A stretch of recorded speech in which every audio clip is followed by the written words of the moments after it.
Microphone, Bob? Retrained is right.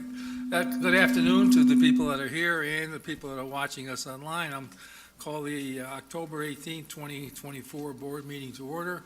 My name is Bob Bernetti. I'm the president for 2024. I will first confirm that a quorum is present. All 7 members of the board are present today. I just have one announcement.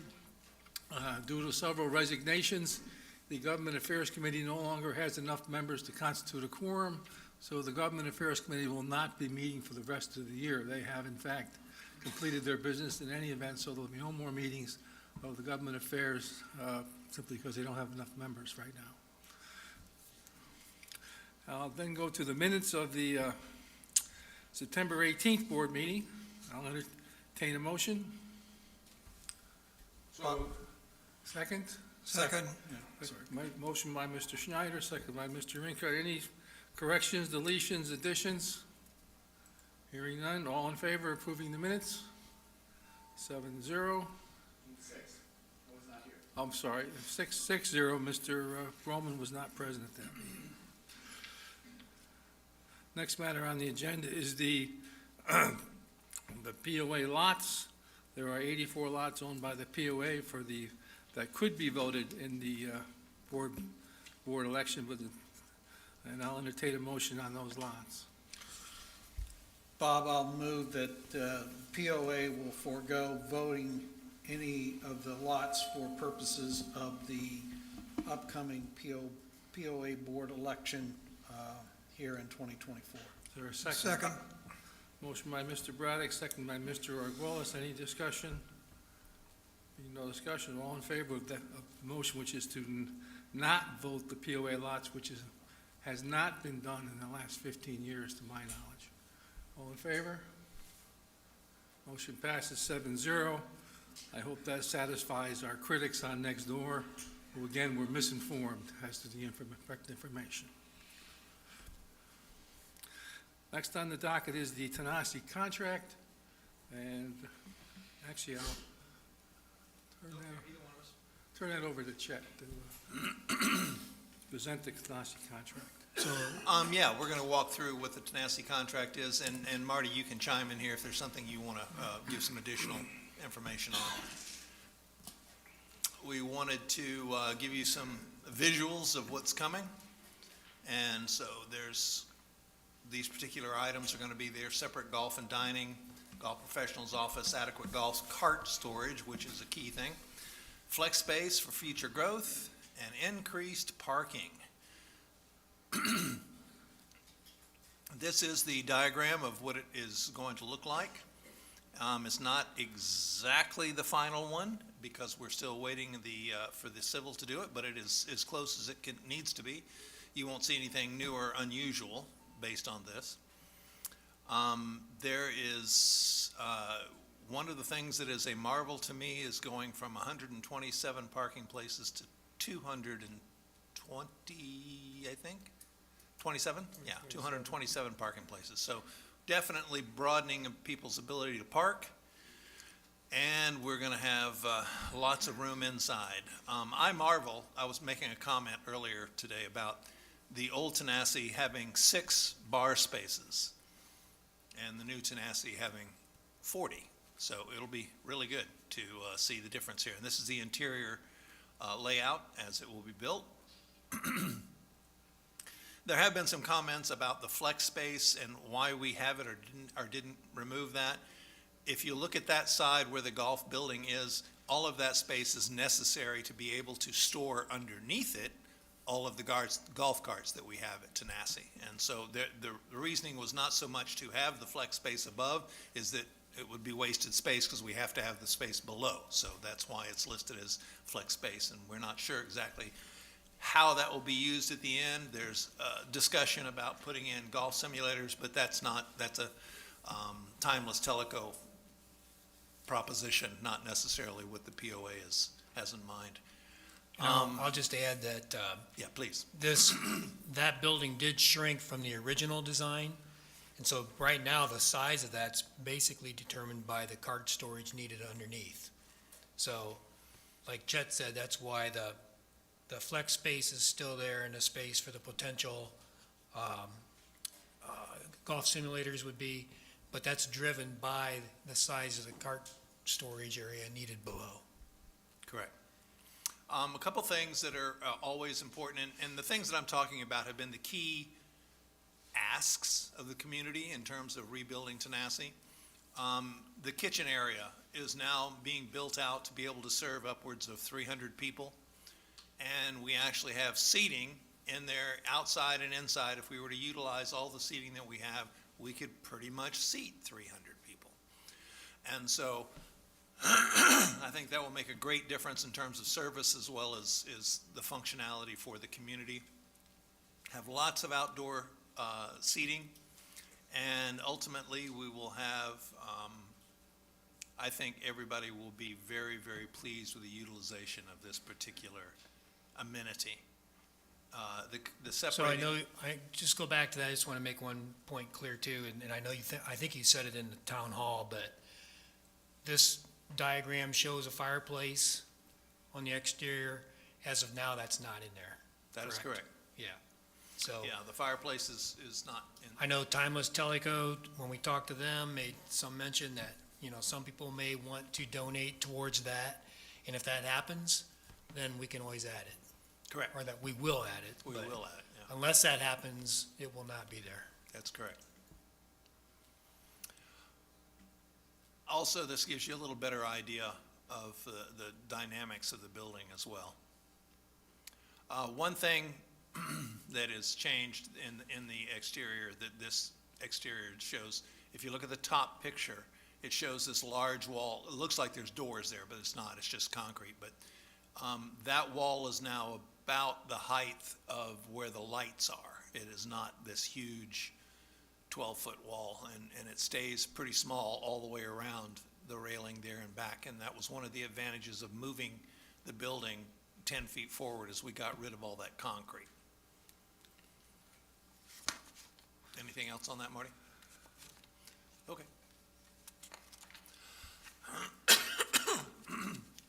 So here's how the money breaks down. The RTC contract for building the building and the parking lot, includes building, site work, and parking lot, is $9.9 million. The other costs that are on the side of this, and this project will be broken out into three stages or phases. The first stage will be to build in the expanded parking lot and giving the area for golfers to be able to park while we're working on the building, because all that parking lot that currently exists will be gone. And so then, here we go. So phase one is the, I guess, orange. And then phase two, where we put in more of the parking lot and the building itself, will be the longest phase. And then phase three, we get into putting in the greens and finalizing all of the golf area and the concrete that goes along with that, with the cart paths and all that sort of thing. So you can go back to the others, back to the costs again. One more. There we go. And this is a breakdown of the costs in general that we have for the other items. They make up the rest of the $1.6 million. And these numbers have all been budgeted out. When I say budgeted out, we have bids for all of these different projects, and some of them we have multiple bids to come up with these numbers. So these numbers are not what we lovingly refer to sometimes as placeholders. These are actual numbers that we've put in via bids. And that takes us to the 1.6 million. Go ahead, next screen. And here we are. So this is where the numbers fall out at the end of the day in terms of real dollars. We have some of these other things like private funding and some other, the possibility of reselling the temporary pro shop. And we hope to get those monies back in. We're also going to do some, we're still not done with the value engineering. Bottom line is, until the last day, we're going to be searching for ways to cut costs in every way that we can. And we don't want to cut we don't want to cut the quality, but we do want to make sure that we're getting the very best price we can for the project. And that'll take us to $11.5 million. And so today, to be clear, the board would vote on two things. The contract to do the building, earth moving, and parking lot for 9.9, and then for the, and of course, in conjunction with that, the overall budget of 11.5. Any questions, gentlemen? So with that, Bob, I'll make a motion that we proceed with the guaranteed maximum price contract with RTC for the $9.932 million. Second it? Is there a second? Okay, motion made and seconded. Now, is there a second motion? We can, then we'll take two separate votes. So the second motion would be to the overall contract, or the overall amount, I guess.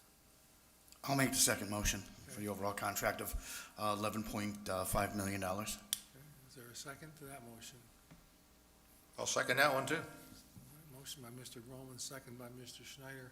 Any comments or any questions from the board concerning anything on the contract for the building and the parking lot and or the entire project? Chet, you may want to let the property owners know about the RTC contract. If there are savings to be had, let's say it comes in at 9.5, do we still pay the 9.9, or do we get any savings from the contractor? The way the contract is currently written, the answer to that is if we get a savings of anything, it all comes back to us. It does not go back to them. So it would reduce that 9.9 cost as it currently stands in the contract and what they've agreed to. I guess the only comment I'll make is Chet's been through all this in the town hall. And so we were just waiting for the numbers to be finalized. So we have them today, and so that's why we're ready to proceed with moving forward, or at least to vote on it. And I'll just restate that on the 1.5, we have received 2 and sometimes 3 bids for each one of those, of the extras. So those numbers were just not plucked out of the air, so to speak. They're our actual bids that can correspond with those numbers. One other thing before you go on, Bob, that I want to be clear is that we're going to report on this every month so that both the board and the community are updated on how we're doing in terms of dollars and cents, progress, all of those things. So it'll be an ongoing process. This will be the first of many reports on a monthly basis. Project meeting. Oh, that's right. And the board also has voted to hire a project manager, not just for Tanasi, but for all the projects we have coming up. And so that person will be able to cut their teeth a little bit on this project moving forward, and then we'll be able to work on the others too as well. He will be a POA employee. All right, I'll open it up to some questions. Anybody have any questions? Not comments, just questions, because we had a town hall on this previously. Yes, sir. Your name, please? Yes, I'm Scott McRae, Tomotley Shores. And I guess my question kind of goes along with a comment, is that Chet has just said that we, the homeowners, the board, would benefit from any cost savings by the contractor. My previous experience with not to exceed contracts is that, so I've got two questions. One is, if the contractor gets a reduction in cost, do you also reduce his fee associated with that? And secondly, have you considered offering the contractor an incentive, i.e. part of the cost savings, so that he is more greatly encouraged to find those savings, because he will be then sharing in by getting increased profits from those savings? Thank you. Did you answer that? I can answer it. The reality is that we have not offered them that sharing. It was discussed, I will say. It wasn't that we just blew right by it, but it was not something that we offered. And as I understand it, whatever cost savings there are, we receive the benefit thereof. And just so I don't want to color this, but these guys have been doing this a long time. They're pretty solid on their numbers. I don't think that they anticipate they're going to be off by that much. And so I think that as we move forward, any kind of cost savings will be through value engineering. That's pretty much the only place where that'll come from. And just to add that to that a little bit, in the meeting, they're the ones that brought it up. They're the ones that said, hey, look, as we go through the process and we identify cost savings, we'll talk to you guys, or potential cost savings, we'll talk to you guys about it and see if that's a thing that we want to do. So they're the ones that are proposing it, and they know that we obviously want this done right, but we also want to see where there's potential savings. Okay, Joe? Joe Bogardus from Kahiti, or not Kahiti, I'm from Coyote. Wow. Did you move lately? No, Kahiti's a wonderful neighborhood, not as nice as Coyote, Well, but we're not at any gonna rate, go I on just it. have Keep a simple technical question. What is the actual final size of the building? It's, 16. It's about, it's 16,000. It's a little over 2,000 square feet larger than the original. Okay, thank you. No, it's larger than the old Kahiti. I mean, old Tanasi.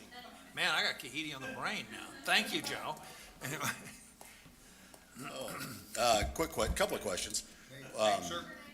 Michael Lackey. Where was the demo costs? Were they included up there, or was that a separate line item? That was a separate item. And how much was that? Was 150,000, which was repaid by the insurance company. But is that part of the 4.2? No, it was. So it was over and above the 4, okay, Yes, cool. yes. How many golf carts do we have at Tanasi? 60 or 62? 62. 62. Okay, and they need 16,000 square feet of space to park?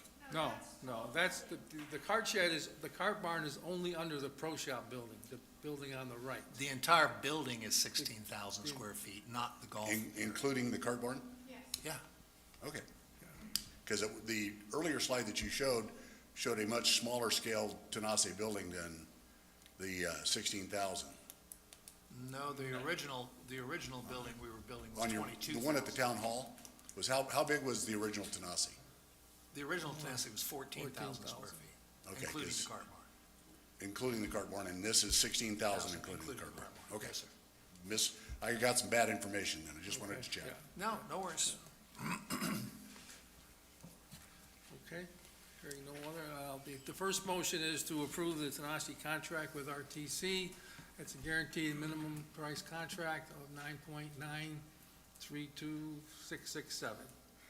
All in favor? 7, all opposed? 6 in favor, Mr. Braddock is opposed. The second motion was to approve the entire project, the overall project, but at a number of 11.5 million, including all the incidentals that go along with it. All in favor? Again, 6 in favor, all opposed, 1 opposed. Tanasi contract and the overall project are approved, 6-1 on both votes. Redbook Revisions. The Red Book, as most of you know, I believe know, the Red Book is the commercial construction handbook, not the homeowner handbook, which is the blue book.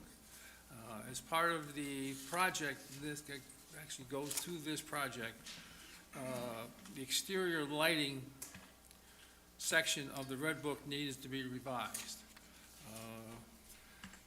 The gist of it is, under the present Red Book, the height of any lighting fixtures, overhead lighting, parking lot lighting, whatever you want to call it, was 14 feet. The proposal is to change that to 25 feet, and the basic reason being the parking lot here at Tanasi, you have the number, what's the difference, Beth, number of poles? It was like, yeah. Yeah, it was gonna be 32, and now we're down to 12. All right, under the present Red Book provision, we would have had 30 lighting poles to comply with building regulations. If we raise the height of the poles from 14 feet to 25 feet, we only need how many, 12? 12 poles to provide sufficient lighting in the parking lot. That is it's a big savings when we come to the building the parking lot. Obviously, 12 poles, building 12 25-foot poles versus 30 14-foot poles is a big cost difference. So that's one of the savings that was incurred in this. So the simple thing we're doing today is going to basically revise the Red Book to allow a 25-foot height lighting pole in a commercial area, not in the residential area or anything like that. Also, keep in mind that that reflects what currently exists. Yeah. And the other thing to be clear on there too is, these lights have directional capability, so we can control the light pollution, especially as it comes to the neighbors and things like that. I mean, there was one concern at one time, because the parking lot's gonna be up now where the putting green are, the people that are across the way on the first hole had some concerns about lighting on that parking lot reflecting into their homes just across the cove and across, well, it's the 10th tee now. Years ago, it was the first tee, now it's the 10th tee. But, so this'll solve that problem also, because as Marty said, they're directional, so we can ensure that they don't reflect into these people's windows and backyards and whatever. And these are all LED lights, They're all not LED, metal halide right. and the other bizarre ones. So that's the revision we're looking to do. So is there a motion on that, please? To revise the Red Book in that way? Make a motion that we accept the revisions to the Red Book to handle the change in the lighting standards. Second. Motion made and seconded, and this has been reviewed by the ACC, and they're also in agreement with making the changes to the Red Book. Bob, I think the other thing that's in this revision is some minor changes related to parking in terms of eliminating the requirement for, I'll say, barriers with landscape in them. Maybe I'm not describing that exactly correct, but that's the other revision that's in here. That's correct. Islands in the parking lot. That's in correct. between The places.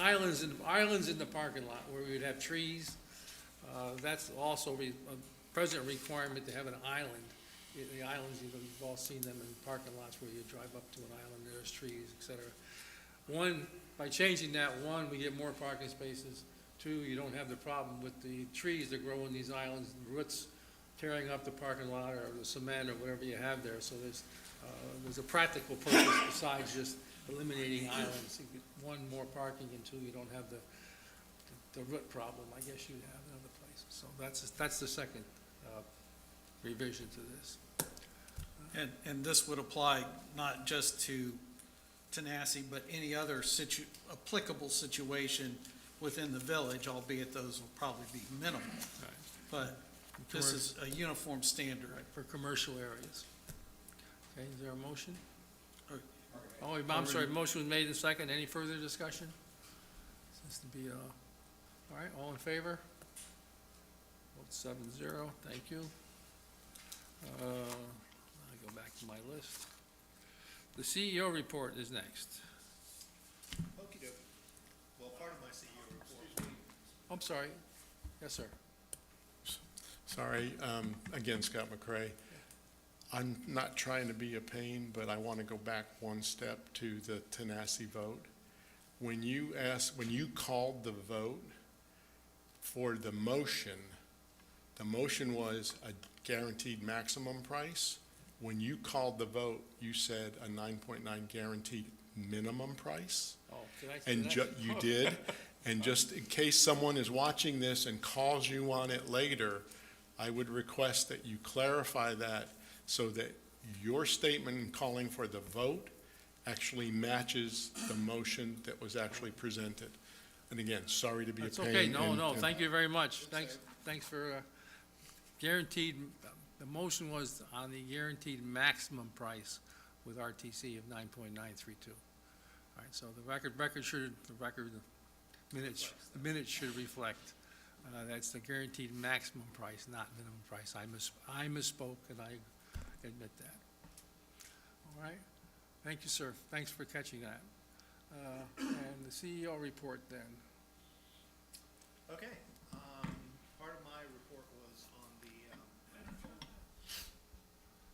Mike, sorry. Part of my report was going to be on Tanasi, which we've covered.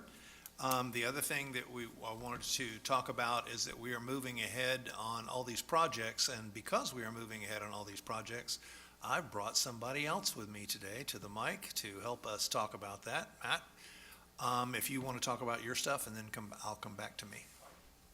Very good.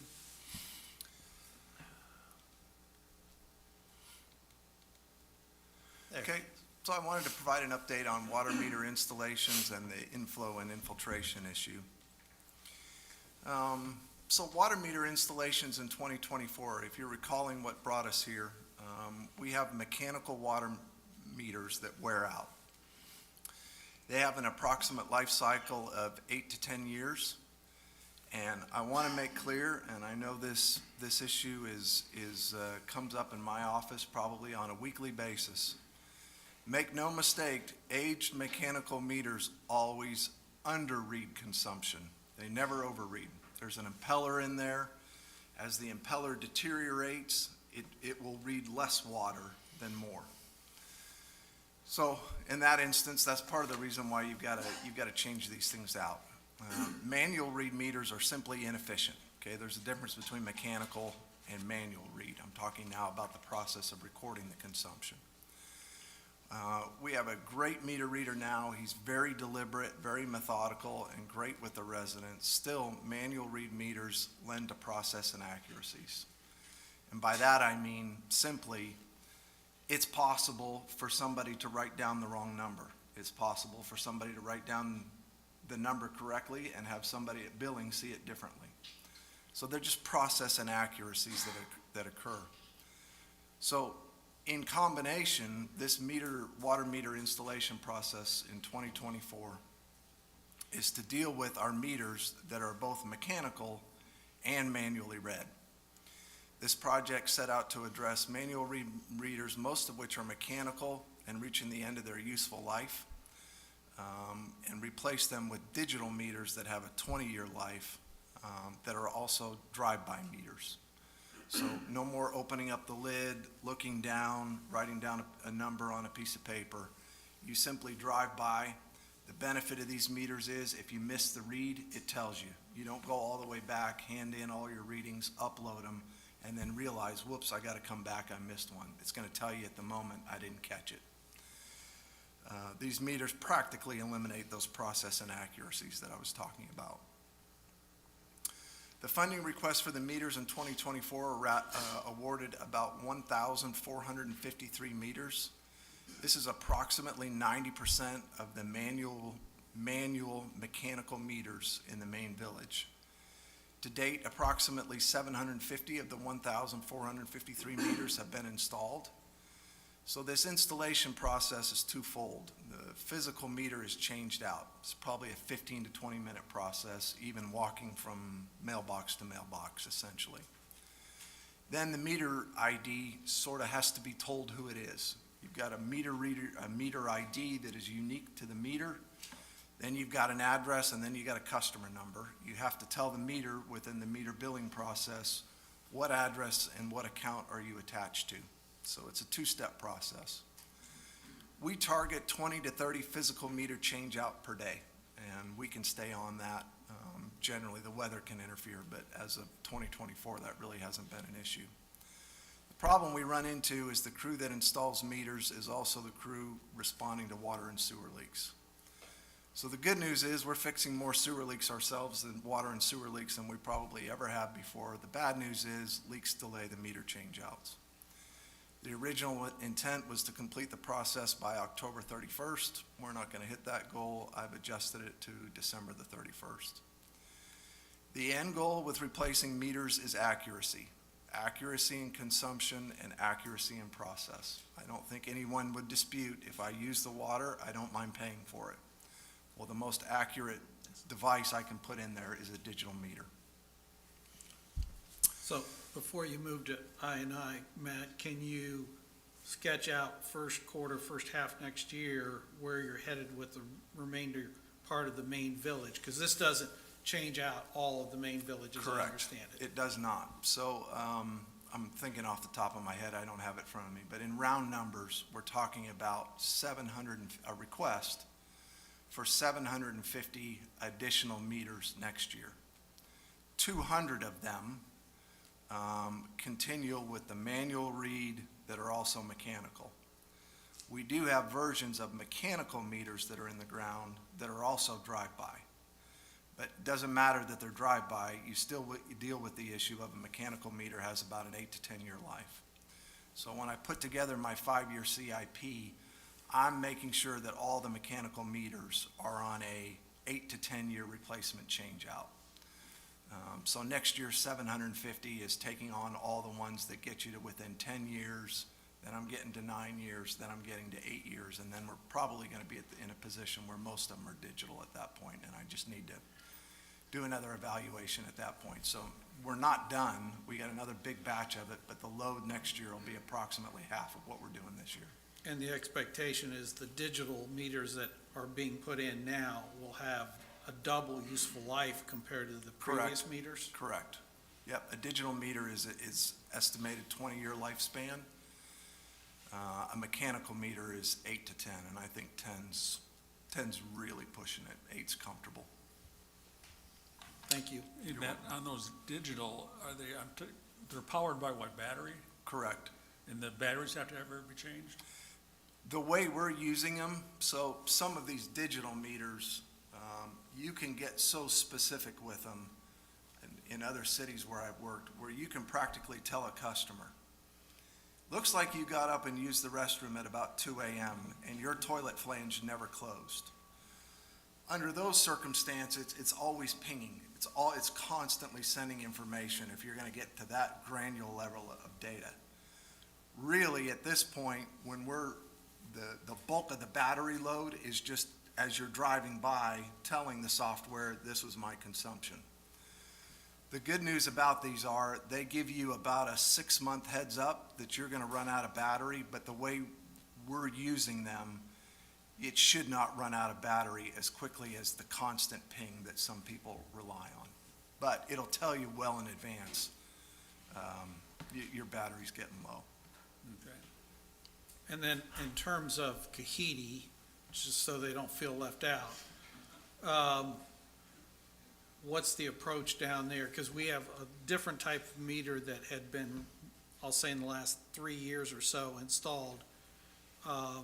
But some of those meters will go bad at times, so Correct. they'll get replaced. So can you just speak to Yeah. Kahiti? I'll do my best to explain Kahiti. So Kahiti is a digital manual read, okay? So you got the 20-year life, but you still have to open the lid. They have a device put on them, it's called a Smart Earth. I understand it looks something like a hockey puck. That Smart Earth device was installed with the intent of being able to transmit meter reads via a cellular connection, which was new to me. I'd never heard of that. Every other place I was aware of doing those digital transmits of reads has been on a dedicated or some unlicensed radio. I'd never heard of it doing on cellular.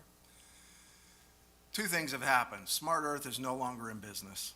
And the second thing that has happened, because of the cellular connection difficulties in Kahiti, so there's, in round numbers, 500-600 residents in Kahiti.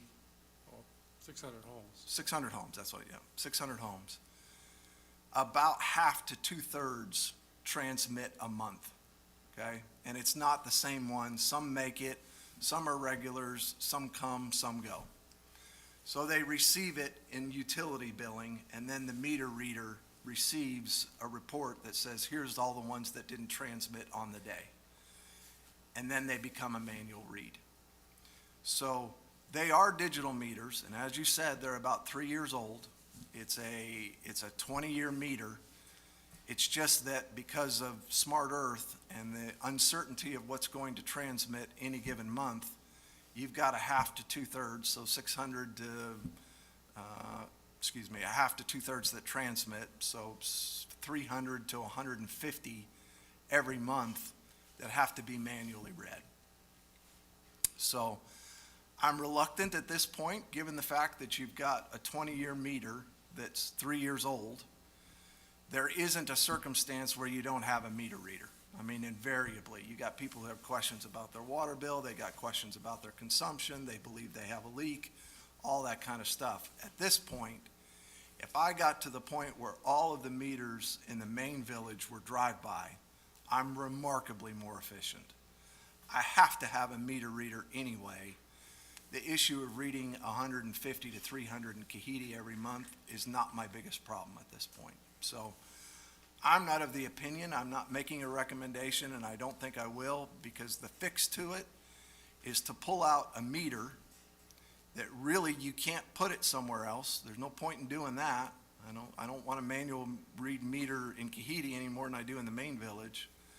It's 3 years old, it's perfectly good. I still need a meter reader for something.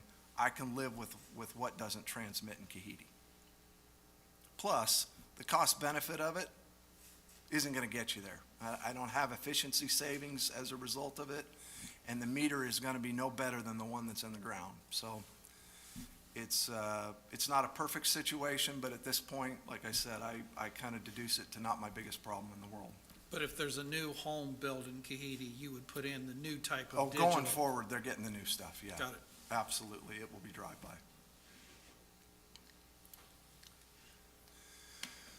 So inflow and infiltration, we are transitioned exclusively to E1s for new installations. So for those of you, I think it have been 2 of you that came out and did Tanks 101 with Professor Benoit. I showed you the old version, which was it's a spheric, looks just, it's round completely. And it is many pieces, many parts, for those of you that saw that. It's a Lego set, basically, that's put together and stuck in the ground. We have transitioned away from those. We are exclusively installing E1s. E1s are a self-contained unit as opposed to the previous tank that's a combination of components that have to be put together. As far as insulation against inflow and infiltration, it is far superior at only a very nominal cost increase. So we're talking about the difference of $3,000 versus $3,500 for an E1. So it's really pretty nominal. All the connections, I hate to admit this, but I was on Nextdoor and saw somebody saying, I don't believe this stuff about grommets. And I say, okay, I'm not going to argue the point with you at this point, but the insertion points, particularly with the 4-inch on those E1s, is remarkably tighter. Everything that comes into and, well, out into and out of these E1s are much, much, much tighter. The E1s pose a conceptual risk. I use the word risk, but it's conceptual. And that is quite simply, those pump at a higher rate than all the other ones. So here's what could happen, theoretically. If you had a highway at which all of the vehicles were traveling 70 miles an hour, those are your E1s. And you have a bunch of vehicles who are attempting to merge on the highway who are capable of doing no faster than 50. What happens? You got to wait for a break in the traffic. And so the old ones potentially can be overridden by the E1s. But here's how we had to balance the issue. On a normal day like today where there's no rain, there's no inflow and infiltration, nobody has to fight, okay? There's going to be plenty of room on the highway. In the event of inflow and infiltration, it's possible, okay?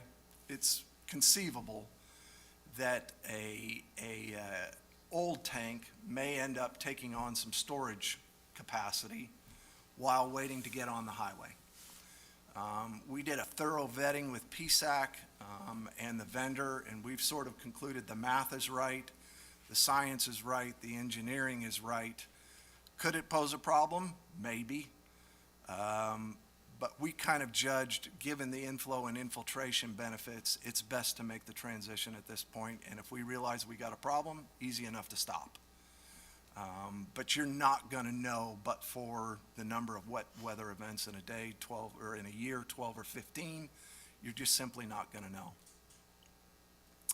So while the rate of single-family growth might be slowing, the installation of E1s as a sole household tank installation will lessen the incremental growth of the inflow and infiltration, which is great. Matt, In- can you also speak to the fact, the size of an E1 tank versus what was Very previously good. put in? Yeah, so there are two sizes of an E1 tank. One has a capacity of about 80 gallons. So obviously, it's going to pump far more frequently than the 1,000-gallon and 750-gallon tanks, which is okay. I don't mind that.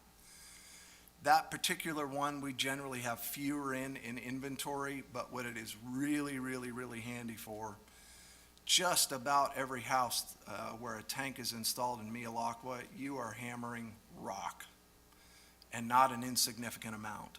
The smaller hole that we can stick the smaller E1s in is better for everybody, both for the builder who's trying to keep the process moving, for the installer who's trying to keep the process moving, and for Public Works who's trying to keep up. So we have a limited number of those. The newest model that has come out is called a squat. It's a little bit wider. It has about 350 gallons of capacity, and that is our go-to if we don't expect rock as part of the installation. And compare that to what we were putting in, size-wise. We have 3 different versions out there. Most of them, I'm told, are 1,000-gallon tanks. The next amount is 750, which was probably in the last 2 years. That's been the most primary installation. And then there are, I can't remember if they're 300 or 350. So when you make the move to E1s, theoretically you're pumping more, but you're not pumping more waste, it's just more frequent.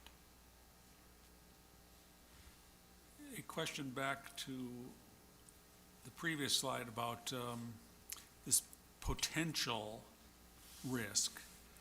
Would the investigation of alarms either confirm or deny the existence of that risk?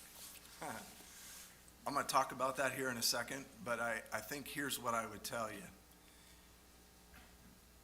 If, for instance, you had a E1 on both sides of a house, or matter of fact, a better example would be 2 upstream.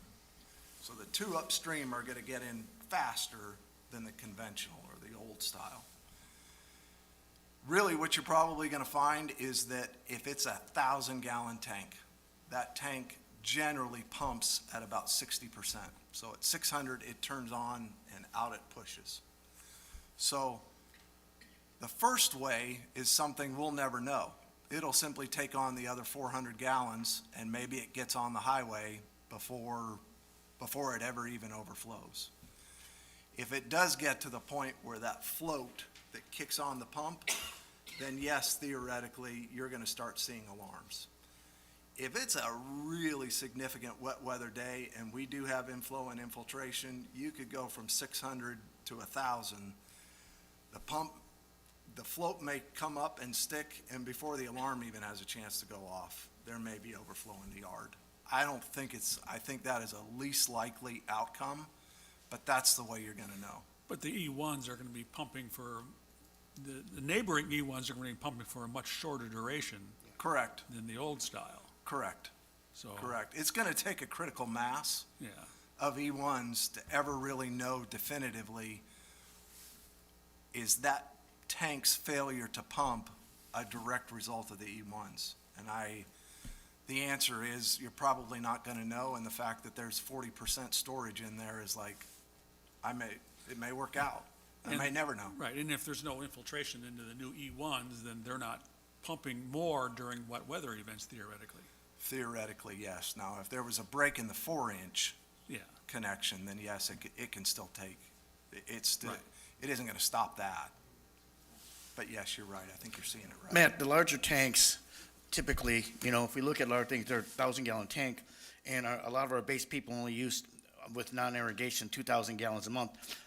That tank is only pumping out once or twice a month. Correct. And so that is part of the odor problem we have, because that stuff is fermenting before it even gets into our system. And then, so these smaller tanks will help with some of that too, correct? Correct. Okay, thanks. Correct. All good? All right, moving on. So interesting discussion about the term root cause. Here's what I would simply say. I have a philosophical disagreement for those who would suggest we don't understand root cause. We absolutely understand root cause. We know exactly where inflow and infiltration is coming from. Make no mistake, at every house I can show you exactly where it's at. It's on the private property side. What we struggle with is the issue of what is a cost-effective way to go about solving the issue. Now, understanding root cause and struggling with a cost-effective way to address the issue, in my mind, are two very different issues. And for those who suggest we should run like a business, and you should be careful, and you should be thoughtful, you should be happy to hear me say, I'm in search of a cost-effective approach to dealing with this. So we do know there's evidence of, we know there is no evidence of roof drains connected to the household tanks. So I tested myself, and I had a helper with me. We tested 7 homes, and actually I would say 7.5, because we were standing there looking at a neighbor's house, and he had a drain heading right for the tank, and I was like, I got to check. Knocked on the guy's door, and he said, no problem. It was not connected to the tank. It goes near to the tank. The black corrugated pipe that was connected goes right by it and daylighted downhill and away from the tank. So I say 7.5. I never, ever, ever found a roof drain that was connected to a household tank. Testing process generally is try to pull the corrugated away from the roof drain, shove a hose down it, turn on the hose as high as I can. And I go walk over, pull the lid off the tank, which is always my least favorite part of the day. Start looking down there, seeing if there's any evidence. Is there any indication that there's water trickling in? Is there anything going on? Check that, and then you start walking around kicking dirt. You're just looking for somewhere where the ground starts getting wet. Kick it with your heel when you find something, and generally that's how we found them. I never found one that was connected. I found some where I never found where they daylighted. I found black corrugated pipe that goes under driveways that were probably poured after the drains were installed. I don't know where that thing goes. It may daylight underneath the driveway. I have no idea. But at this point, and if someone says, well, 7 homes, how's that for a sample size? My answer is, I'm probably in it for about 15 to 18 hours worth of work, and I can keep going for as long as you want. I just feel like at this point, we went after older homes. We went after homes in Tokwa. We went after homes that, as I walked up and just looked at the drain pipes going into the ground and the direction they appear to be heading, I was prepared to find one, and I never did. So at this point, I'm just leaving it at there's just no evidence. The other interesting thing is, and I know the chair has had this discussion, or the president of the board has had this discussion, whenever I have meetings with builders, particularly the ones that have been building in Tellico Village for 30 years, I'll ask them, have you ever connected a roof drain to either the 4-inch lateral, to the tank itself, or to the tank hole? And it's interesting, it's almost as if you've asked them, have you ever murdered someone? They go, no. Heavens no, I wouldn't do that. Have you ever seen it? Have you ever heard of it? No, I have not. So that's also perhaps anecdotal evidence, but if the builders are just swearing up and down, I haven't seen it, never heard of it, never even told of somebody doing it, I kind of come around to the conclusion, I just don't think the roof drains are an issue. But let's talk about household tank sewer alarms, and I'm just going to tell you, household tank sewer alarms and inflow and infiltration do not necessarily correlate, okay? We just talked about an instance today where if enough water fills up, it theoretically could trigger an alarm. I think Chet updated you at the last CEO meeting, so everything I'm about to tell you includes what he updated you on. So I've simply added to the experience over the last 30 days. We've got 48 days worth of data, 150 alarm responses. We're sitting at 10 false alarms, which are always interesting to read about what the owner heard that caused them to say, my sewer tank's going off. We got 22 panel-related alarms. The average time to resolve those is about 26 minutes. We have 100 tank-related alarms. Average time to resolve those is about 45 minutes. 18 combination tank panel-related alarms. Those generally take a little bit longer. That's generally a pump change-out is what you're facing there. Plus, in addition, dealing with some electrical issues at the panel. Take about 80 minutes. On the 100, go back, just on the 100 tank-related alarms, what's the normal problem with, the most common problem, I guess, with that? The floats get stuck. Floats get stuck. That's the one I'm remembering the most. Thank you. So interesting. The last time Chet reported on this, we had not had a wet weather event. And since then, we absolutely have. Well, again, let's all remind ourselves, there is no common definition of the term wet weather event. I kind of think of the Supreme Court, who was sort of faced with the issue of pornography, and one of the justices said, I know it when I see it. I can't define it. We know what a wet weather event is because everything gets clogged up and we deal with having to manually operate the pumping stations. But in this particular instance, we had significant rain. How's that? And so we did our best to attempt to use some apps and some things that are available on the computer to determine rainfall. And right there between September 24th and September 27th, particularly in the range of the 25th and the 26th, we had some very light, consistent rain. Now, we do know that it is the intensity of the rainfall, not so much the total rainfall amount. And my recollection from these 2 days is we were running at accumulations of a lot less than a half an inch an hour. But on the total for the 24-hour period, on the 25th and the 26th, we had a little more than 2 inches and a little more than 3.5. For each of those days, I've listed for you the number of sewer alarms that we had. Interestingly, on the 2 days when we had the most rainfall, we did not have anything related to a sewer overflow. However, on the 24th, which I'm supposing, that was the day at which we probably had some intensity issues.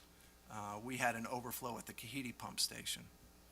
So it just goes to illustrate for you, one, there is no definition of a wet weather event. We do understand it is the intensity of the rainfall, not total accumulation. But the degree to which you could ever fully correlate sewer alarms with inflow and infiltration, at least as far as the data set we have right now, there isn't a strong correlation. And it really comes back to, you got 150 alarms over the span of about 45 days. There's a whole lot of things that result in alarms that don't have anything to do with rain or anything other than the fact that we could basically have a Lego set in the ground and things cease to function for unexplained reasons. That's my report. Matt, one additional item, if you could just comment on your ability to, what I would call economically, in an efficient manner, update your E1 tank inventory going forward. Yeah. You asked a good question about that, and I need to follow up still. I don't have an answer for you today. You asked the question, essentially what he's asking is, we had a large inventory of the old tanks. And when we made the decision, let's just go for it, let's put E1s in the ground, the vendor did say, look, I'll give you like exchange, which I thought was great, because some of those tanks have been sitting out there for, I don't know, they look the same to me. They may have been sitting there since I got out there. So it's the same vendor who supplies the E1s, same vendor who takes away the other ones. When I was out there this morning, I saw we have no of the old tanks left. The only inventory we've got right now is E1s. And so we did get like exchange. You were asking me about inventory control, and I got to follow up on that issue. Right. But the good news is the change out was at no additional money to us. We got like exchange. What we paid for the tank is applied to a credit towards the E1s. They don't cost the same, but we made out well on But that we with get the to vendor. we got to dispose of our existing inventory. Correct, Without having to sacrifice value, so to speak. correct, correct. So Matt, I have a question. So you've been talking about tanks, and certainly we know that's where the infiltration is coming in. Correct. But if I look in my backyard during a heavy rain event and I see water pooling around my tank, Correct. it's pretty likely that I've got an infiltration problem because there's Correct. water sitting there. So shouldn't the first course of action be keeping the water from going there in the first place? Correct. Correct. So what would you recommend? I mean, we do have a water infiltration issue during a heavy rain event. So if a lot of people that see that they have issues around their personal tank would grade their property to keep the water away from it, you would think that would resolve a big part of the problem. Correct. So, interestingly, and I understand the question, and I think you're coming from it from one way, and I'm coming at it from another, and I'm gonna discuss that issue. But we can absolutely agree.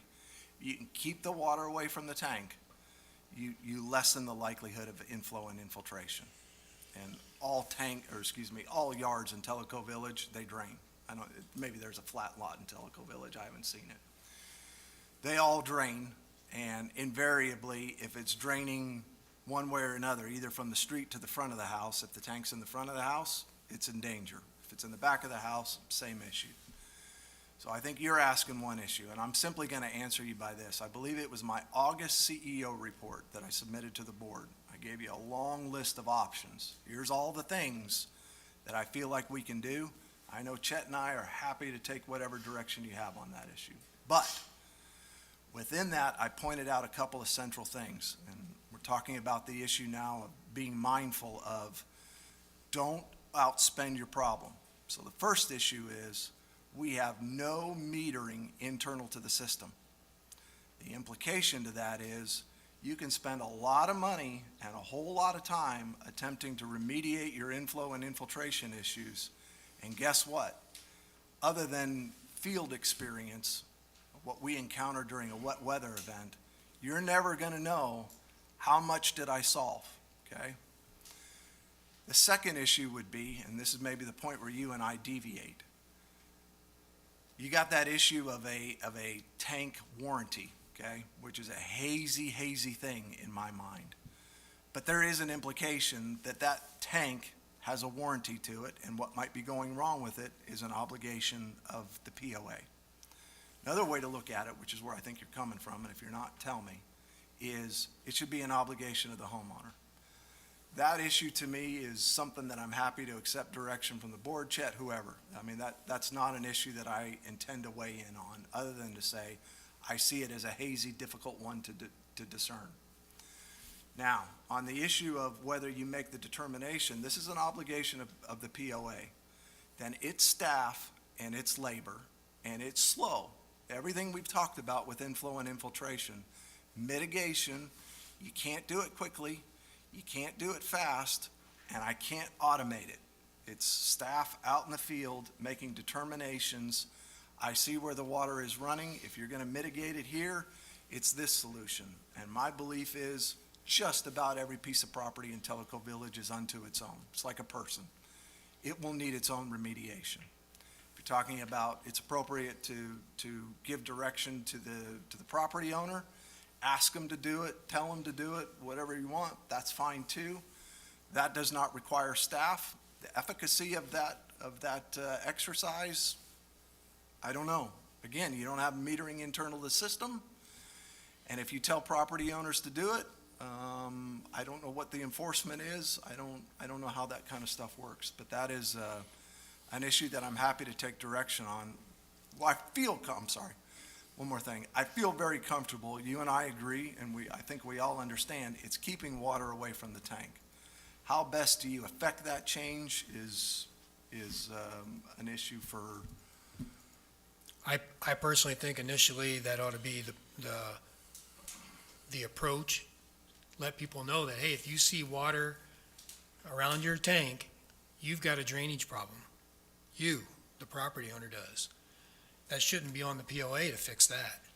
And that could, if we got compliance with a lot of people handling that problem on their property, that could resolve a lot of our I&I problems. I think what we need to do, though, is we need to communicate, the POA needs to communicate, hey, here's some things to look for, and then here's what you need to do to help resolve it, because we're all in this together. This whole I&I issue is community-wide, Tellico Village-wide. And if you're part of the problem, you need to be able to know how to identify if I am part of the problem or not. And then B, if I am part of the problem, what should I be doing?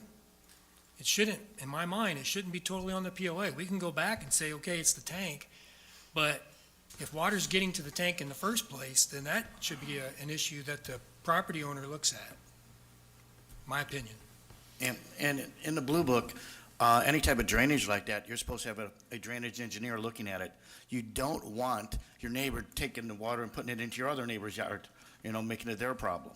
So it really needs to be looked at a real high level, other than you just taking a shovel and doing something, because we can cause a lot of problems by redirecting that water to the wrong place. I understand that, just please don't miss the fact. I suspect, the vast majority of inflow and infiltration in Tellico Village, long predated drainage studies. Long. So while I understand we might be in better shape going forward, the other issue that we run into from time to time is we install the tank, we walk away, everything looks good, everything's fine, then landscaping is installed. And then you've got an entirely different topography on the property than the point at which we walked away and said, it's good, it's right where it needs to be. So things happen even after the fact. The drainage sign-off can occur, and people still have, I think, 60, 90 days to complete their landscaping.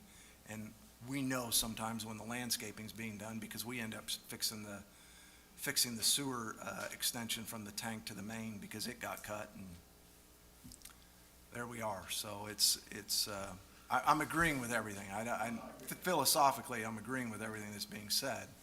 I'm just telling you, it's drainage at the sign-off is not the same as drainage 25 years ago. No, and then I totally agree, and I don't think the drainage was in the Blue Book until like 3 or 4 years ago anyway. Right. So it was kind of a free-for-all. Yep. But I mean, if you're going to correct it today, that should be the part of the process, to have a drainage engineer brought in, so that I'm not redirecting all my stuff to my next-door neighbor, and now it's their problem. Correct. So let's get it done and done correctly if you're going to do it. Correct. That's right. Yeah, we have to be careful in terms of that, advising homeowners that, your lid is below water. And so several people have gone in and put in risers on the lid of their tank to get it above the water. And what it does is also puts it above the Finished floor elevation. Thank you. You're welcome. And when they do that, it backs up into the house. Yep. And so this is why we have to look at this from an engineering point of view.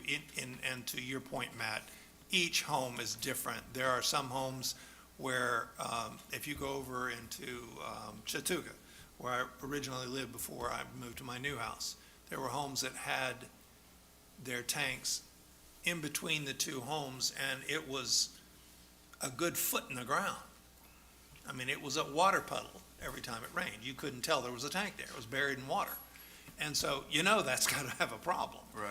But to fix that is now significant. Yes. And how to fix that can be a significant dollar. So at the end of the day, all of those things, we can go to the homeowners and say, this is what we would prefer you do. What they choose to do is another story. And ultimately, homeowners, as well as the POA, has to accept the fact that we're all in this together, and we all have to find resolutions, and each of us has to look at our own homes to determine that. You good? I'm done. Good. I got a quick question for you, though. Unless, do you have something? I'm just going to relate a quick story that after the last meeting homeowner come up to me at the last in the meetings saying because of this water question, he went out and tested his drains. And he found that his drains funnel the water directly at the sewage tank. So he had a contractor come out and fix that. It cost him $3,500 to dig up all his roof drains and to reroute them and to make sure they didn't go into his neighbor's property.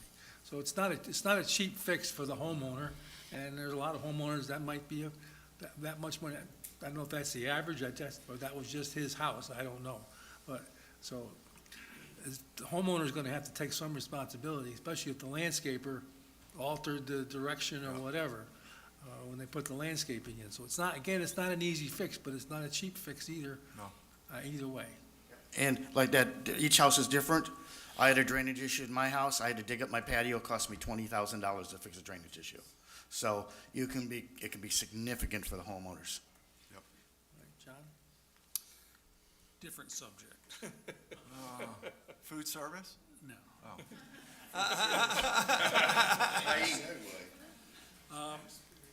So now we're in the season of yard waste. Could you remind us the rules about proper handling of yard waste? I had a problem on my street. I've got a vacant lot right across from me, and a lot of my neighbors would literally fill their trucks, drive it down the street, and dump it right in front of my driveway on this vacant lot. And I had to remind them that that's not acceptable. I don't want to look at your yard waste for a month, and it's blocking my ability to back out of my driveway. But I see it happening a lot of different places. We were on a walk. We stopped a contractor that had a huge load of tree trimmings, pulled up to a vacant lot and dumped the whole thing. I said, "You're not allowed to do that." He goes, "Well, the homeowner told me this is where I'm supposed to dump." So I don't know if we need to remind folks of what's in the Blue Book about where you can and can't place yard waste. We can prepare some stuff, yeah. Just as a general rule of thumb, if you're talking leaves, it's very obvious when we're picking up leaves that either 2 or 3 homeowners work together, or maybe they pay the same person to collect the leaves, and there is one common pile in front of the house that is way too big to have come from one house. I don't have a problem with that.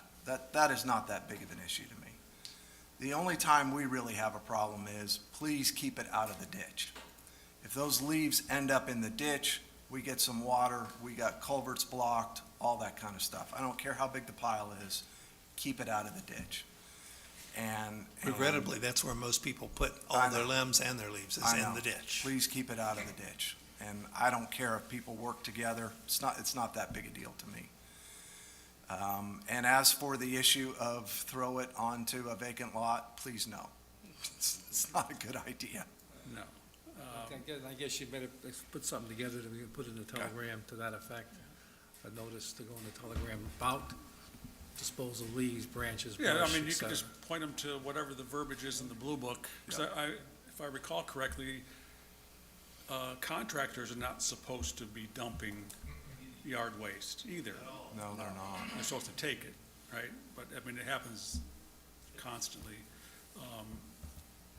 Anyways, the other suggestion I might have is where we've got these common dumps, I'm sure you guys know exactly which ones, because it's an empty lot and there's just massive amounts dumped there.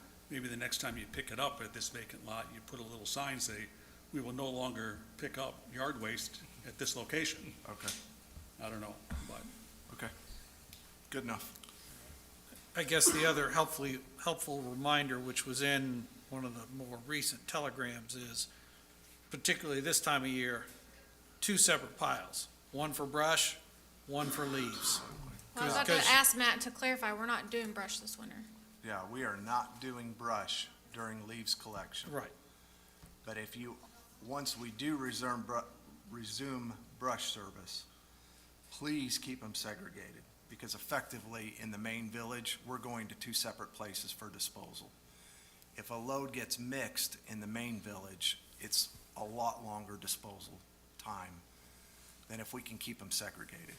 And this time of year, that becomes even more important with the expectation of leaves coming down. Yep. All right, Matt, thank you. Appreciate it, Matt. Couple more things real quick in my report. Reminder that voting is coming up for the board. Two things. Number one, there are seven people running for the board. Secondly, I'm not sure where it came from, but vote for who you want to be on the board. There's some theory about don't vote for Chet's guys. Well, everybody on the board here takes me apart every board meeting, so I haven't found a Chet's guy yet. So please vote. That's all I'm really asking for. Who you vote for is obviously your own opinion, but last year we barely broke, I think we got up to 2,700 people voted out of a group of 10,000.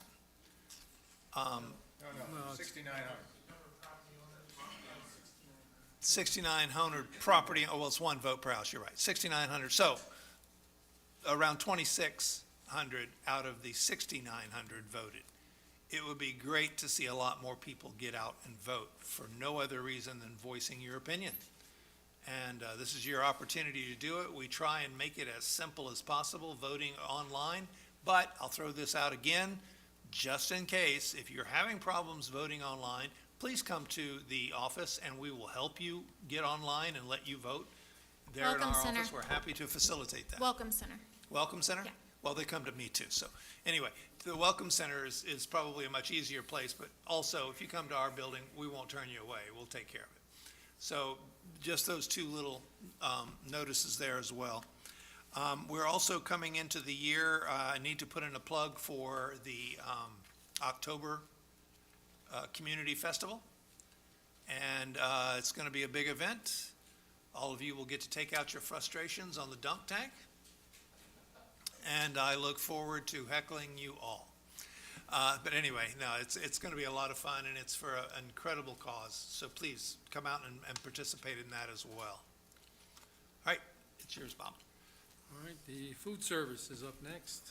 Gentlemen, how we doing? Skylar's here, okay. All right, September food service. We're gonna go over some financials, KPIs, and upcoming events. All right, net sales for September for the LLC, 443,000 versus a budget of 386,000. That is a 14% improvement. Year to date, the LLC is outperforming the budget by 6.4%, and we are up 9% compared to last year. Hourly labor, 30% we ran last month, a little bit high. We expanded some hours at Tokwa with the football games. We've been open a few weekends later, and of course the Turn Shack. Food costs, we're at 34%. Beverage cost, 21%, and our gross margin is staying at 66%. The financial performance to budget, we had a subsidy of 33,000 for the month. That is due to, we had some holiday pay, PTO paid out. The hurricane washed out the last week of the month. And then we had some payroll and accounting corrections from previous months hit September. All that being said, food service LLC subsidy is running $146,000 lower year-to-date versus 23.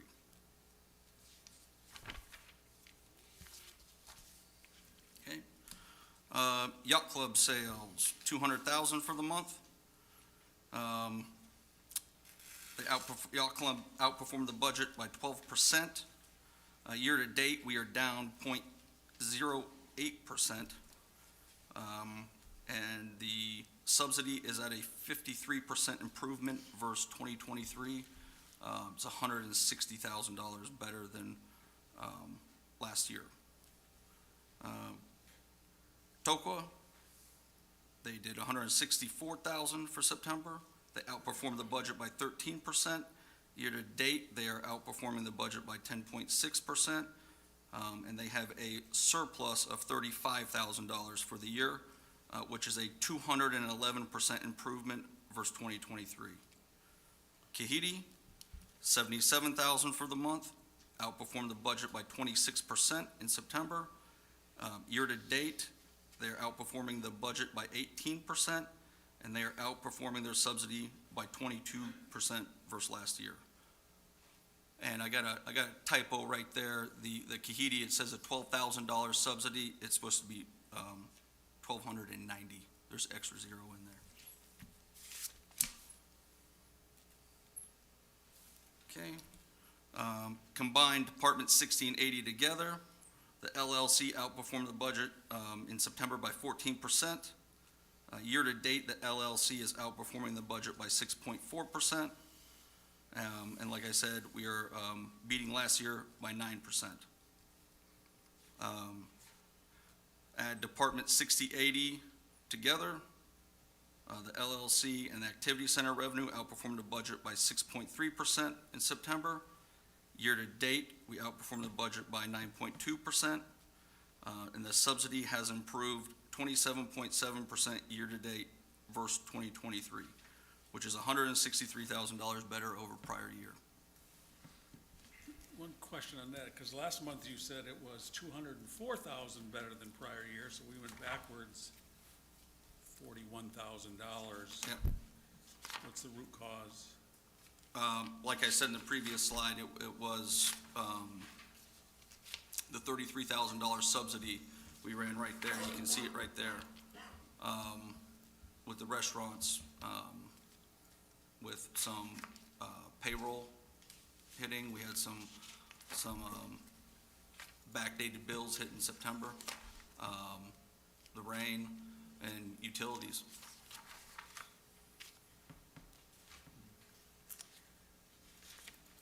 Yeah, I noticed sales were down for the month versus the prior month too.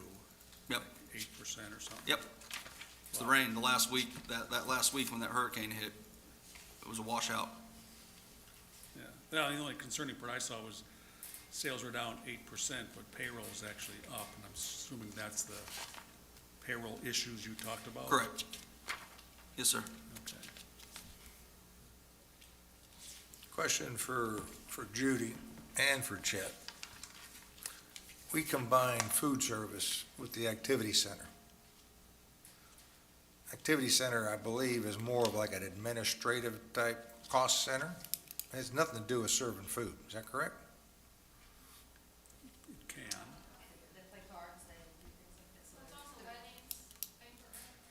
Banquet rooms, all those. Here's the So, to me, when you add the activity center on top of food service, it kind of muddies the water. And you got Skylar reporting on an activity center when you're charged with managing food service. Correct. So if I had my magic wand, I'd split it and say, let's get food service and all the costs associated, even if it's a banquet, that goes with food service. And all the activities that we have, the other overhead that we have here, because I remember years ago when Andy had it, we were paying a portion of a head, which has nothing to do with food service. And anything that's not food service ought to be split out and put in administrative department. So here's the concept, and I don't know that I can debate which way you're going here, but the concept is that building is designed around, built for, and is utilized for food service. So anything that happens in that building, any cost associated with that building, in fact, that's been the complaint of, we don't know what these things really cost us because we're only looking at the food service over here. We don't look at what the rest of that building cost us that houses that food service. And so we've been trying to bring in both costs to be able to say, this building cost us X. And we're supplying that, we're funding that building by X. Whether we are or we aren't, it shows up there pretty clearly. But if you want to divide these and say, well, the physical building and the maintenance of the physical building is one cost and everything else is another, okay. Well, we did. So it is kind of split out, yeah. Can you do the mic? Can you do the mic, thanks? Sorry. You can use one mic.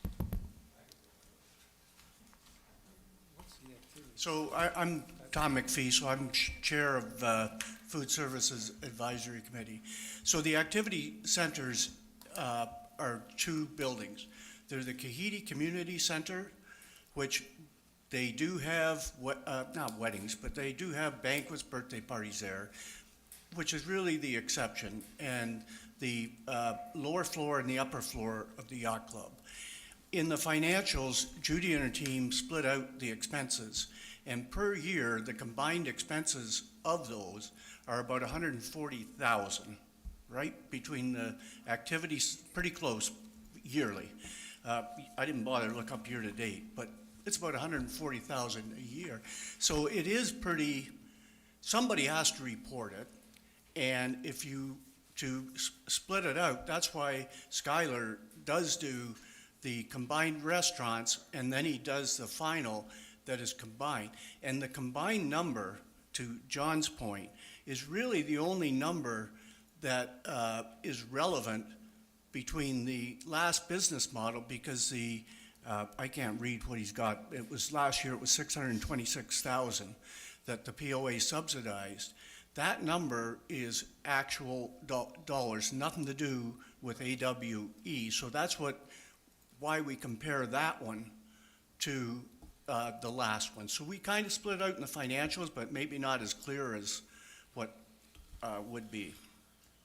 Is it fair to say, Judy, we intend next year to combine the food service LLC back into the POA, and that may give some improved flexibility to segregate out these activity functions? Is that? I mean, I think we could still put them in their own, excuse me. I think they will still have their own tab or their own reporting, but I agree that I believe it's all still best rolled up as part of the entity, best reported by the Director of Food Services. Well, didn't we talked about moving some labor costs off of the And we've food been- service over to activity center to better or more accurately reflect We've been doing food that. service operation, right? Right. We're doing that. Yeah. It's like 40,000 per year, divided up in monthly Right. chunks. So I like having it separate personally, because you want to see what the food service is doing. And since we offloaded 40,000 of their labor cost that manages this room, for example, it has to come in here and reset it how many times a week? A lot. Yep. Downstairs, same thing. It's not negatively impacting the food service financials. So whether it's LLC or a department, it really doesn't matter. Skylar, anything else? Any other questions? Good. All right, got a little graph here. You see the dip in sales. All right, yacht club, guest count. Like John said, the yacht club, sorry, John, no. We were down 8% total, but the yacht club was down 8% in revenue for the month, and guest count was down 18%.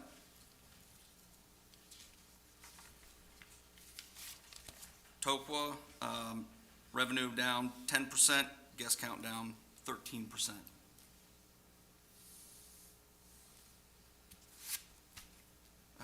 And then Kahidi, the revenue was down 5% and guest count was down 13%. All right. And before I move on to the next one, this slide didn't make the presentation. The board had asked last month about breakfast analysis. So Tokwa Breakfast for the month of September had a gross revenue of $3,600. Minus out the labor, cost of goods, that came to a net profit of $60.31. Kahidi Breakfast for September had a gross revenue of $4,600. Back out labor, cost of goods, they had a profit of $1,300.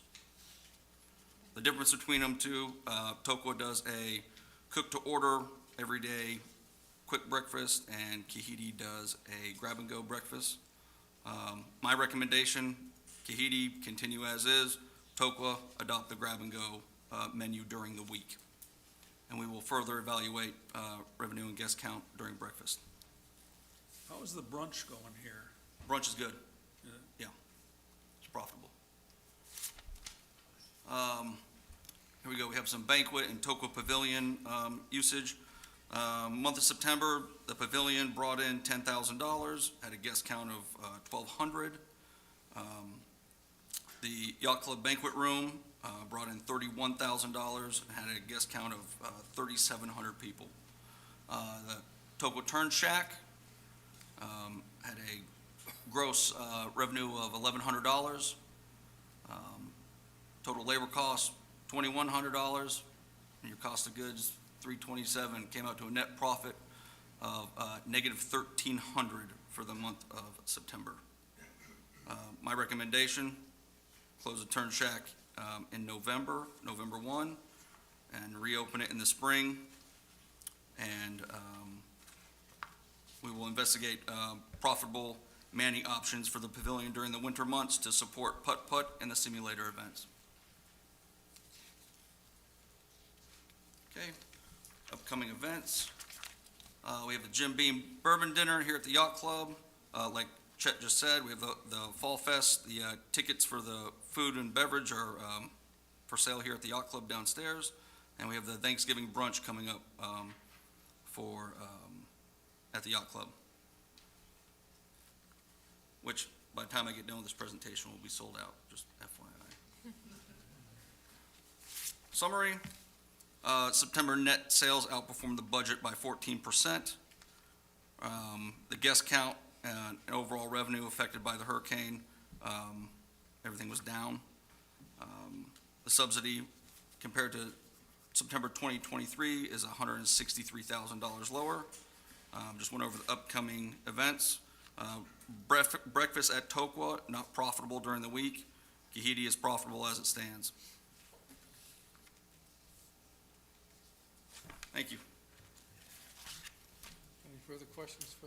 Any questions? Thank you very much for your report. We will now go on to financials. Judy?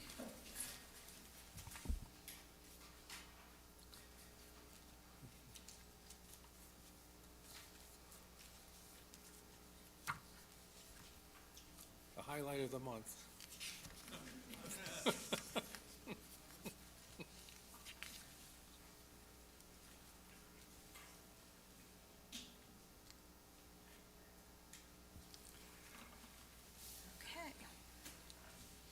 See if I go in the right direction. Oh, I did this time.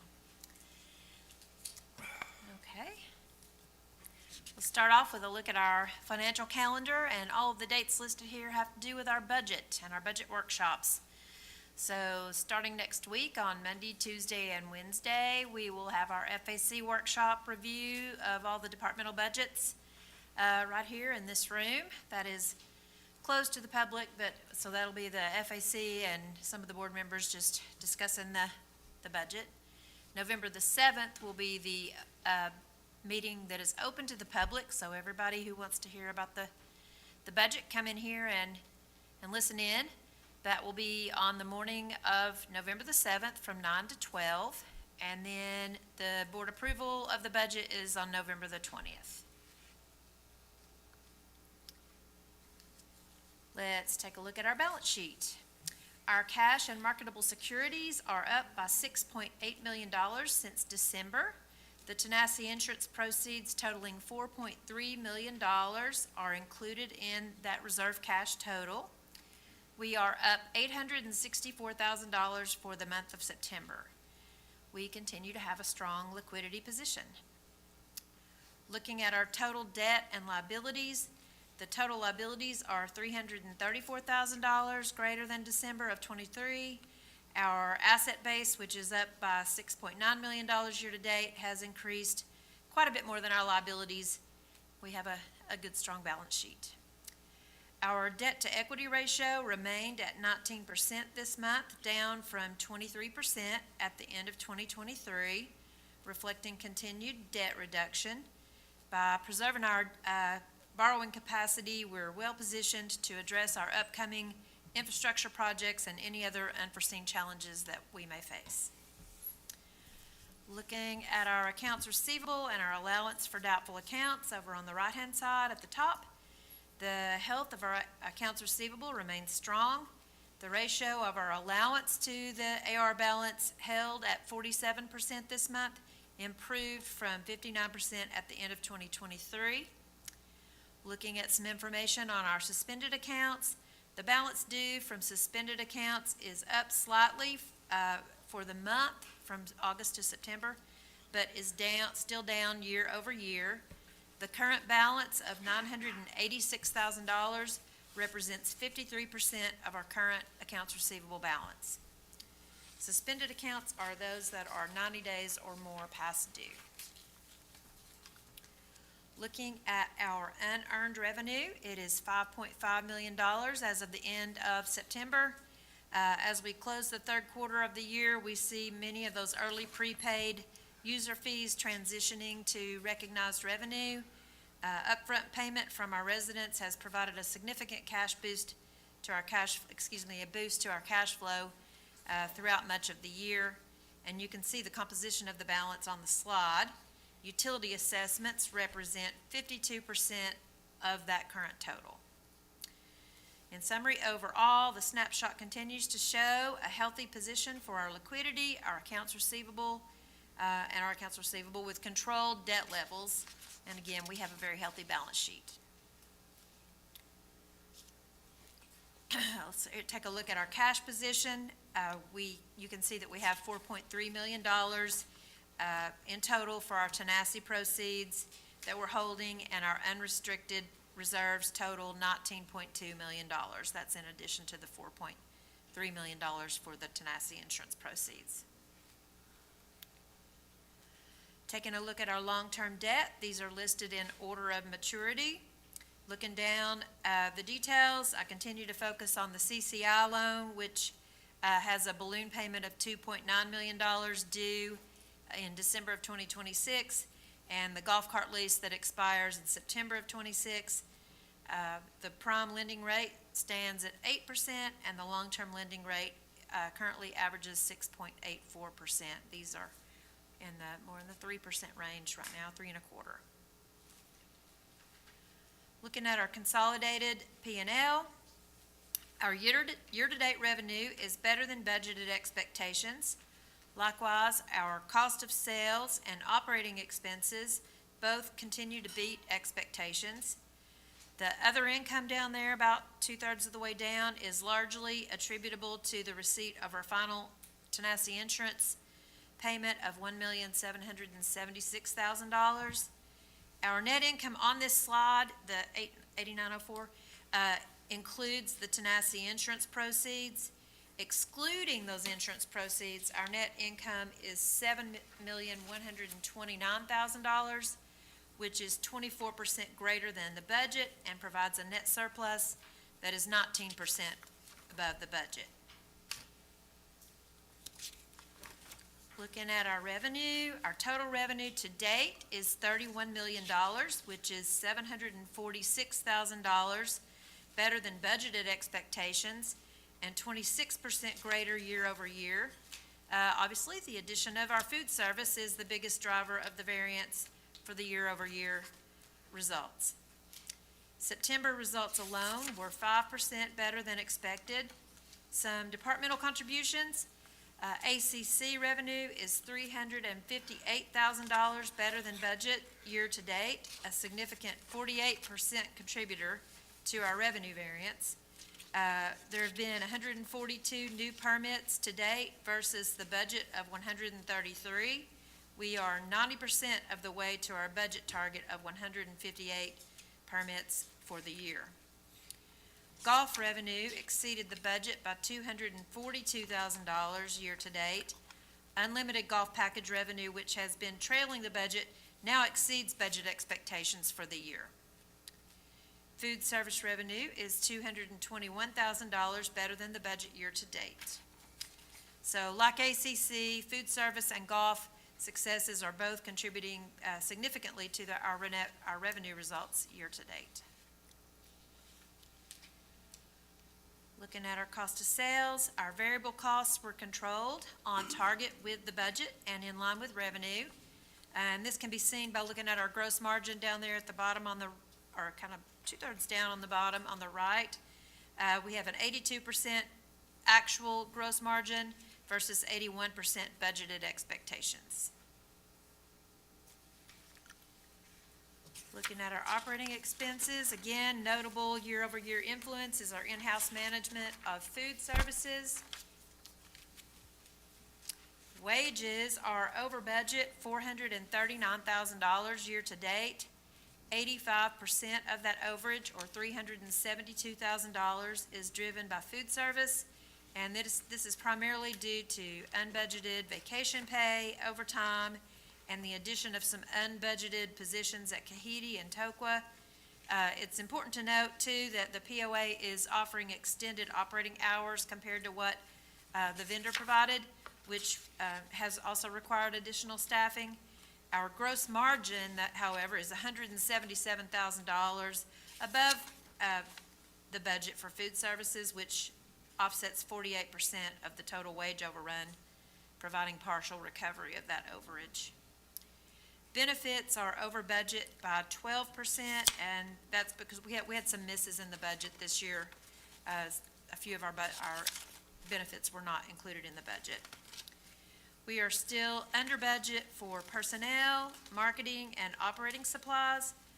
Operating supplies represent 11% of our operating expense variance, excluding salaries and benefits.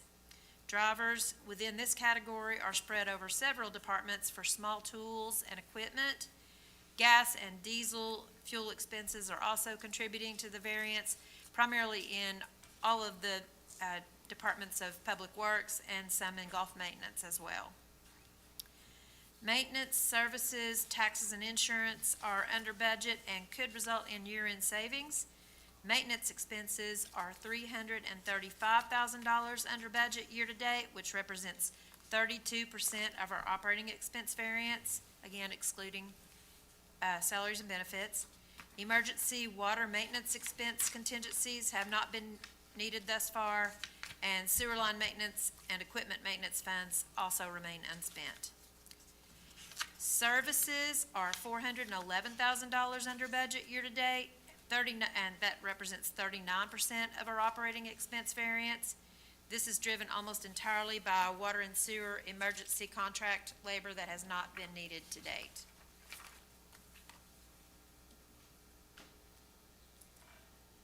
Looking at our fiscal flash, this provides us a glimpse at the departmental performance year-to-date. And again, these are variances to the budgeted net surplus or subsidy. Departments performing better than the budget are on the left. Departments performing below the budget are on the right. And again, these results exclude reserve maintenance spending. On the bottom right, gross profit, expenses, net income, and net surplus were all favorable to the budget year to date, and these variances exclude the Tanasi insurance proceeds.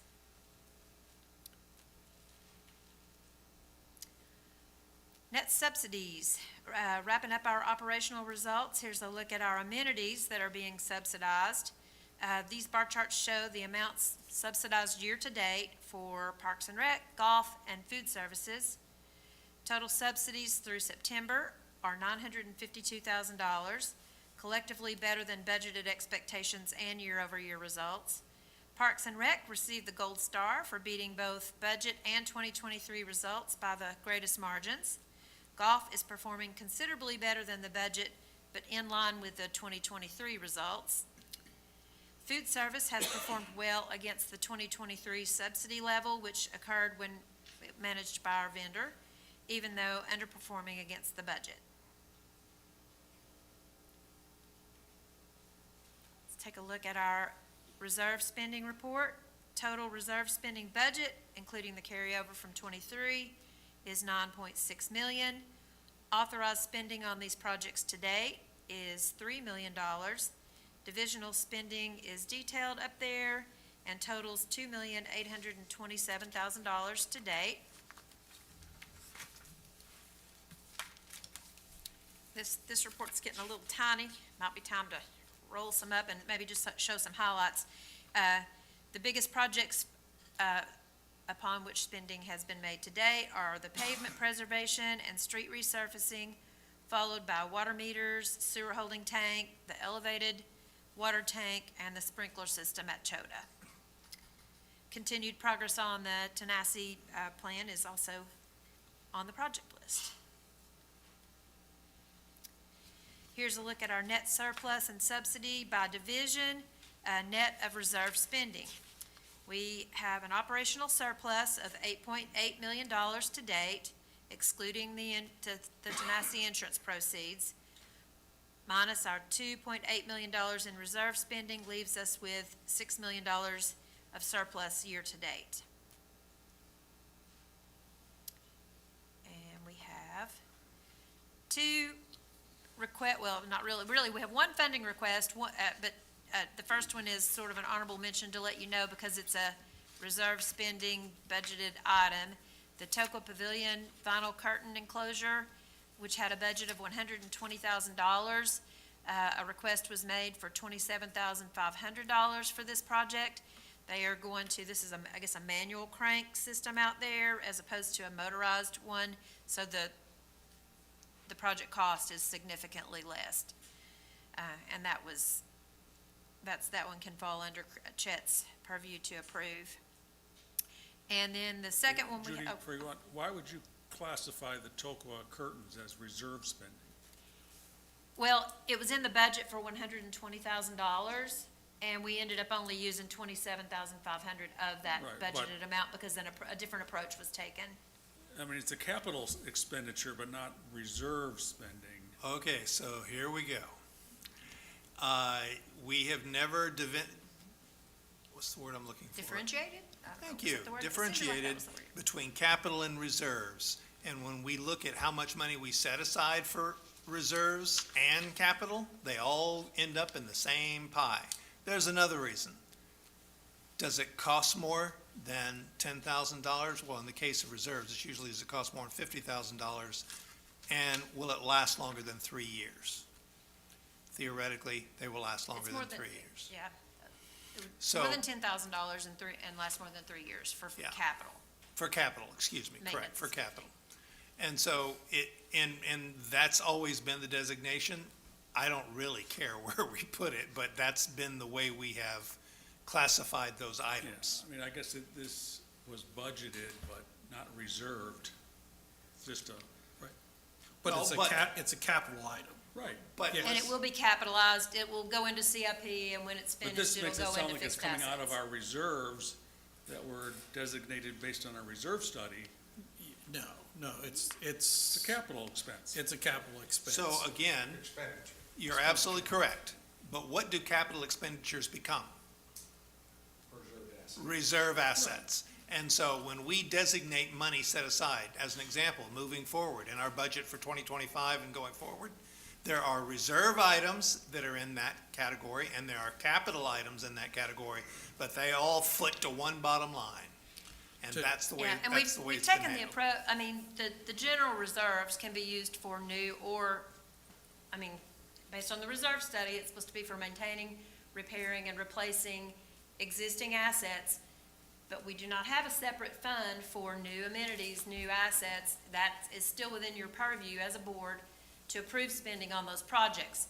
We have made the decision, I mean, received guidance for the upcoming year to not plan for new spending unless it can be paid for, but if this project had been $120,000, it would require your review and approval, and it would have been a reserve spending And the project. reason we're bringing it is just so that the board understands we're Yeah. taking money out of that account. But at the end of the day, we probably, to John's point, we need to retitle the schedule to say capital and reserve. Okay, capital and reserve, but, I don't really think that was John's point. Well, Well, it is. I mean, Yeah. it's, for those of us that are in the, more of the finance side, there's a big difference between capital and reserve spending. Yeah. That's Right. correct. In terms of regular corporations, in terms of POAs, they are the same. They are scheduled the same, they are maintained the same, they apply the same rules to them.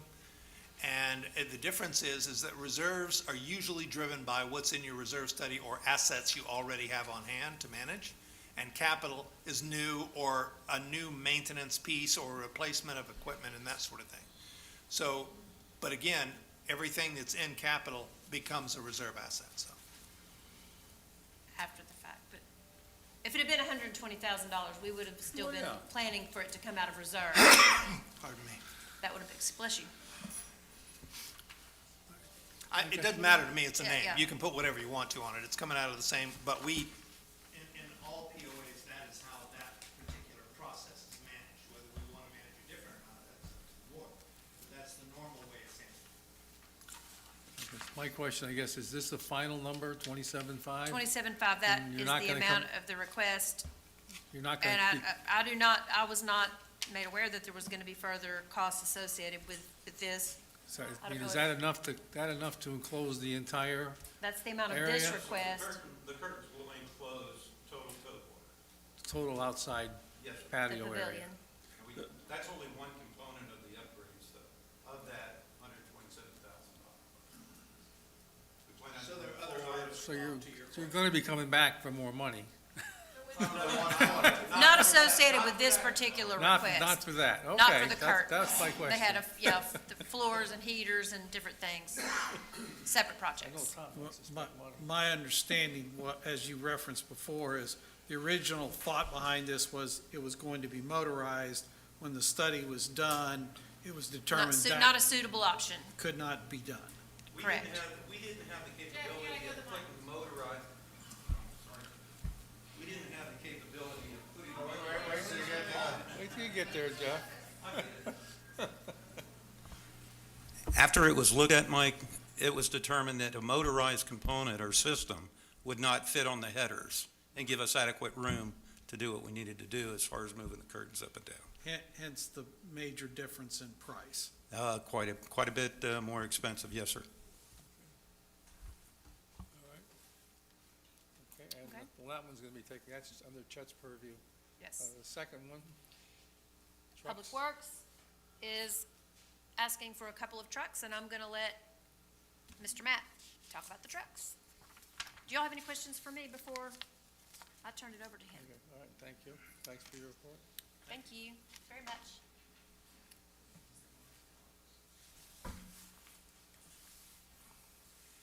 Simon's not asking for money this one.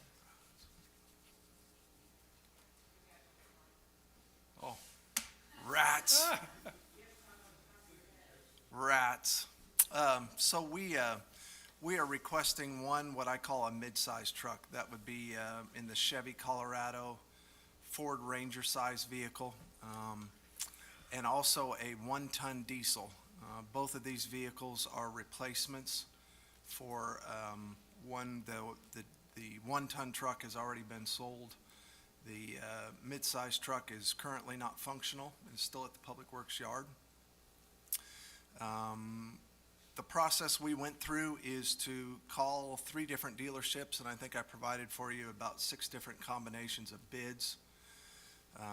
Normally with an asset, we can get quotes, the vendor will hold the quote, but in the instance of vehicles, what they may have sitting on a lot, the process of getting a quote, going through PSAC, FAC, showing up at the board, there's no telling what's going to be out the lot. So we kind of averaged those quotes, made this request for $113,000 for the 2 vehicles.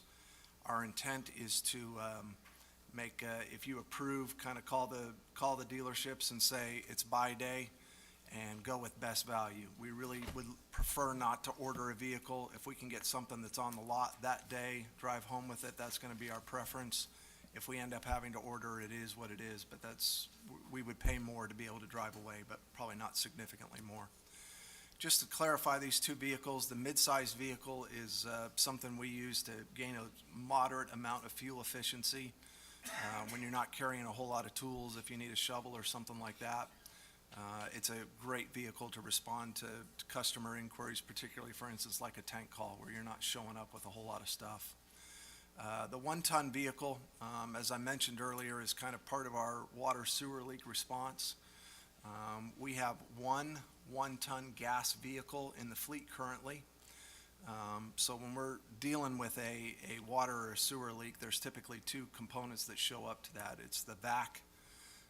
For those of you who are not familiar, it's like a giant power washer where you're squirting water into the ground and sucking mud. It's a safe way to excavate, particularly if you're in the area of a lot of other utilities, particularly electrical. Best not to be going after that with the Mini X. But the Mini X generally is needed to get the first 2 to 3.5 feet of earth out of the ground before you start. The 1 ton is the only one that can pull both of those, and they're on separate trailers. So generally, the Mini X goes first. It starts the excavation. The 1 ton's got to go back to the Public Works yard to get the Mini X. And at the conclusion, it's 2 trips to bring both pieces of equipment back. Our particular interest is probably a $10,000 premium for a diesel truck. That 1 ton gas truck that we have right now, the vacuum excavator is 10,000 pounds when it doesn't have water or mud and slud in it. And we take off, particularly from the Public Works yard. If you take a right, you're going straight uphill. We can hit 5,000 to 6,000 RPMs at a top speed of 30 miles an hour. So we absolutely would prefer the benefit of a diesel for moving this kind of equipment. I just want to make clear, it isn't as if it's only going to be used when it's hauling. It will be used in the course of everyday work. It's not as if it's going to sit around till it pulls something. But that will be the primary benefit of that. Have reviewed the issue with PSAC, reviewed the issue with FAC. To my recollection, I know with PSAC, my recollection from FAC as well is that it's unanimous recommendation. Be happy to answer any questions if you have them. Anybody have any questions of Matt on these trucks? Is there a motion? Bob, I would move that we approve the purchase of 1 midsize and 1 1-ton diesel truck as recommended by Matt in his funding request. I second. Motion by Mr. Braddock, second by Mr. Schneider. Any discussion by the board? It does go a little bit over the budget, but as we all, if you've looked at cars or trucks lately in a lot, they've all gone up. Well, and I guess I'd just add and commend Matt. He went through and gave us a chart matching up the number of vehicles that he has in Public Works against his work staff and how those are utilized. Overall, he ends up, now this excludes grapple trucks, but with these two, correct me if I'm wrong, Matt, you'll end up with 28 trucks in total that are doing all of the Public Works service work, both in the main village and down at Kahidi. And this also includes the cleaning staff vehicles that we have. All right, any other comments? Try your minds, all in favor? Raise your hand. Opposed? None? Motion passes 7-0. Thank you. Any others from the board? Okay, I just have one thing. Go ahead, I just Bob. had one thing I wanted to add to what Chet said earlier about the Tanasi project. Again, there's going to be a project manager. There's also going to be a project implementation team, which is going to include people from the contractor, the board, at least 2, maybe 3 board members, people on the Tanasi committee, which are property owners, are going to be part of that implementation team, and everything is going to be checked and double-checked as we go along. And each month, there will be a report on the progress of, 1, the progress of the building, and 2, the monies that have been expended each and every month up to date as the project goes through to the end. Okay, anything else? Yes, Mike. Bob, I just want to take a minute, and I didn't get a chance during the discussion, so my disagreement with going forward with the Tanasi project at this point in time centers primarily around the design and the timing. I fully respect the desire on the part of many residents to get a new Tanasi building up and running, and I understand that. I'm fully committed to working through the implementation and making this happen. I just had a philosophical disagreement on those 2 points. But I also want to take time to thank all of the village residents who have served in a voluntary role trying to make this project go forward. I know a lot of time and effort was spent on it, so just wanted to offer those thoughts. All right, Any others from the audience at this time? Hearing none or seeing none? Yes, sir.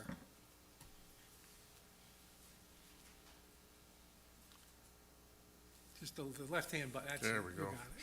My name is Charles Bomarito. I just want to digress a little bit back to the Red Book. Yes. Just a question for clarification, would the new height revision apply to all lights going forward? Yes. Or would there be the ability to decide in between, say it was a retrofit, or for aesthetic purposes, a lower light would be better? Would that choice be available? It would be, no, I think it would be anything new That would be would it. fall under the new regulation. Well, if there you're had to asking, be an exception for something, for some reason, that could be made, I guess. But normally, once the rule is in place, that's the rule going forward. the only thing I would say would be an exception is if somebody hit one of our older poles and took it out and we had to replace it, then it would be aesthetically like all the rest. So in that case, that would be the But case. just for clarification, the Red Book is commercial only. That's correct. So this does not change the specs in the Blue Book, which would apply to residential. So if someone knocked down an old pole, we'd still replace it with an old pole style? Well, and the size, we try and replace it with a newer rendition, but the same size, so it doesn't look odd that you've got Yeah, a exactly. 25-foot pole with a bunch of 15s around it. Well, Exactly. and the Red Book specifies the maximum height. It doesn't say it has to be that high. That's correct. That is correct. Oh, is the word maximum in there? Yeah. Missed that.